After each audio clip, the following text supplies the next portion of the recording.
So, Predator might be one of my favourite movies of all time. I remember having it on my old iPod as a teenager, watching it as I fell asleep most nights. Honestly, I probably watched at least most of it every day for around a couple of years. I know, undiagnosed, but we're all pretty sure. And around the height of that obsession, the first full-fat Predator movie released in my lifetime. And let me tell you, as soon as that first trailer dropped, I was all in on Predators. It came out, I saw it in cinemas, and I bloody loved it. Directed by Nimrod Antel and produced by Robert I Heart Danny Trejo Rodriguez, it ticked all of my predatory boxes at the time. There's gotta be a better way to say that. And while I naturally bought the DVD as soon as it was released, I probably haven't seen it in close to 15 years. And this led me to thinking, is it actually good? Or was it just my not fully formed frontal lobe kicking in and making me all nostalgic? Think about it, you don't really hear anyone talking about Predators nowadays. And 2018's The Predator proved that a bad Predator movie is real stinky. So I did some push-ups, kissed my framed photo of Carl Weathers, and gave it a watch. And I'm happy to report it was just as good as I remember, and is a movie that really deserves more love. Okay, pussyface.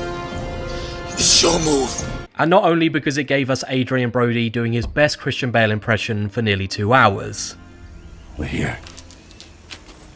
Only question is, how do we get out? But let's start with the cast, because if you took the weirdest Dungeons & Dragons party in cinema history and put it on stage, you'd basically have this ensemble. You got Brody as Royce, a taciturn mercenary who grunts and is pragmatic, in the way a person who hasn't slept on a decent mattress for a while might be. Then you got Isabel, played by Alice Braga, the cool as a cucumber sniper and by far the most competent person in this movie. Then later on you've got Lawrence Fishburne making a quick intrusion as Noland, a slightly deranged survivor who has been marooned on the planet long enough to give off a bit of a Smeagol vibe. And then, in one of the more head-spinning left turns you might imagine, there's Topher Grace as Edwin, a seemingly benign doctor who in reality is about as benign as these poisonous plants. Also there's Danny Trejo, because why the hell not, it's Danny Trejo. I honestly don't know if there's a film in history that wouldn't be improved with a cameo by Danny Trejo. In fact, that might be a video I need to make. Also, Walton freaking Goggins as a death row murderer. The more I think about this cast, the more it's just perfect. And you know what? The setting is pretty fantastic too. Forget about Earth and all the terrible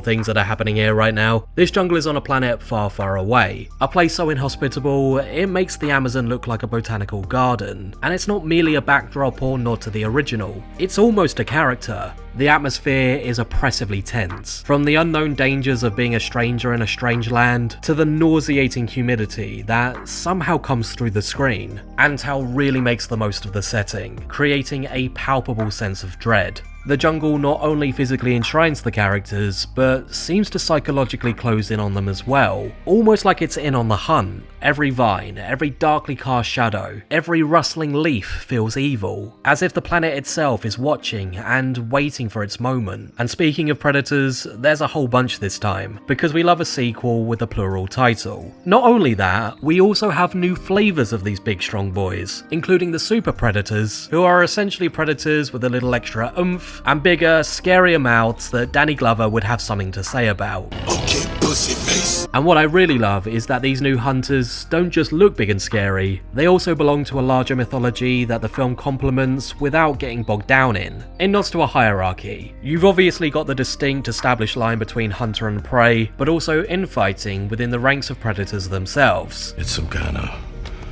blood feud, I guess, been going on for a long time. As someone who felt pretty blue-balled by that one glimpse of the Predator homeworld in AVP Requiem, I'm always hungry for some more lore, but as much as I'm a fiend for lore, regardless of the IP, all the lore dumping in the world can't make for a good Predator film if the action isn't any good, and thankfully Predators keeps it inventive without ever feeling overblown. The whole bringing all the most dangerous hunters from Earth into a killing field thing allows for so many creative battles, from high caliber military tech to a fucking samurai sword. These sequences are gritty, bloody, and staged for maximum effect in a way that is refreshingly unapologetic and unshowy. And they're tense too, because unlike some other recent entries in the franchise, yes, I'm looking at you, the Predator, this one gives its stakes some weight. The characters are constantly having to battle from behind, and the film makes you feel that desperation in a way that feels visceral, matched with a pacing that keeps you from looking away.